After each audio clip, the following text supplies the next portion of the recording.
Next method of purification is ultrafiltration.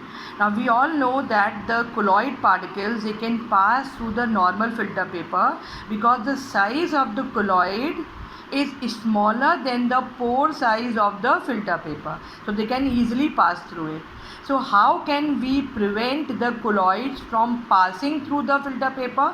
By making the size of the pores of the colloidal particles smaller. So what we do, we change the filter paper into ultra filter paper, and then we separate the colloid from the solvent. It is from the solvent, and remember, this is done only for lyophilic salts, and the soluble impurities are removed. That means on the ultra filter paper we get back the pure dispersed phase, and the dispersion medium with the impurities is removed. Now what is done?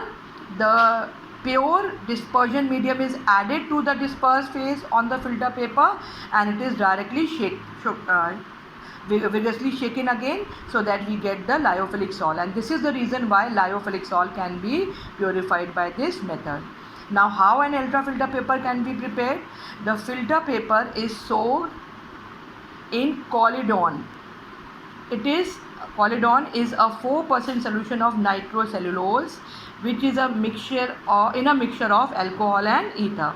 So 4% solution of nitrocellulose in mixture of alcohol and ether is Collidone. Once the filter paper is dipped in it, then it is hardened by dipping it in formaldehyde, and the principle is the colloid particles cannot pass through the small pores of the ultrafilter paper, but the impurity does. And sometimes, to speed up the process, suction pressure is applied so that the dispersion medium comes out fast. Otherwise, filtration is a very slow process. And this we have seen, the lyophilic salts can be purified by this method.